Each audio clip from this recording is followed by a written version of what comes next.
Welcome to El Quseir. I'm Gus with Egypt Adventures Travel, and we're going to explore this ancient Islamic city on the Red Sea together. Behind me is the beautiful Hotel El Quseir, where I am spending the night, and on the other side is the beach.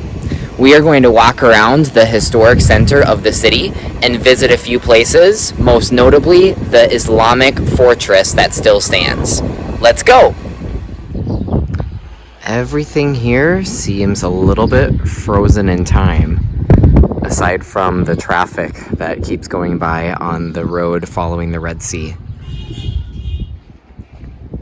Here we have some old Islamic style homes that still have the mashrobeya, those extended windows that are made out of wood, still intact.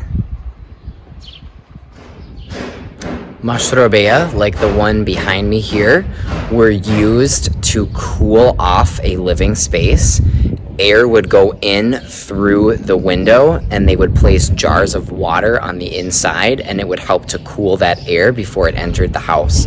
They also were used as a way for people to kind of look out and people watch on who's walking out on the street below without being seen.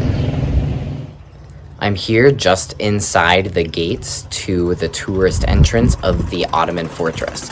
This fortress was built in 1571, and I'm looking forward to exploring the inside. A ticket costs £40, which is just over $2. I'm inside of the fortress now, and even though there's not a whole ton to see, it's still cool to just take in this site that's been at El Quseir for almost 500 years. The different areas of this fortress have placards that explain the history behind it. This one behind me talks about El Quseir's importance in ancient Egyptian times. Even though this fortress wasn't here in ancient Egyptian times, El Quseir was an important port that was used to trade between Egypt and different nations they would reach by sea. I'm on top of one of the lookout walls at the fortress in El Quseir. This port was not just important in ancient Egyptian times and ancient Islamic times, but it's also an important modern port because thousands of pilgrims go through this port every year on a ferry to Mecca and Medina to do the Islamic Hajj. I'm taking a break from sightseeing and hanging out to have a coffee at the cafe called Diamond, right on the water across the street from the beach.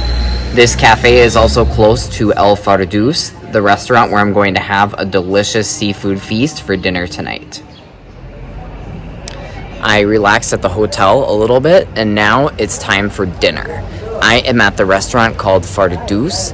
It's right next to the El Quseir Hotel, and it's also right on the water. They've got fresh seafood that was caught this day that I'm going to order up and have a feast.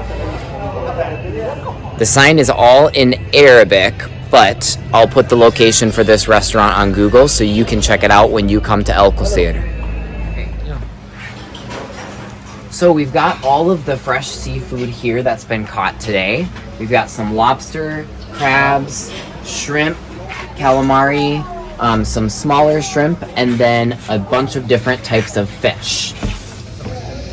I ordered a 1/4 kilo of grilled shrimp, a 1/4 kilo of fried calamari, and a grilled fish. So now I'm just hanging out at this table outside right on the water and waiting for my food. So they brought out the food, which is on fire. I've got the fried calamari right here, the grilled shrimp right here, and my grilled fish. And I've got a salad and tahina as well, and some bread. Can't wait to dig in. Here is my bill from that awesome dinner. In total, it cost me £450 for all of that seafood, over 1.5 pounds of fresh seafood. It's my second and final morning in El Quseir, and I'm having breakfast at my hotel before heading to the airport. Until next time. Check us out on Instagram or Facebook at Egypt Adventures Travel, or go to www.egyptadventurestravel.com.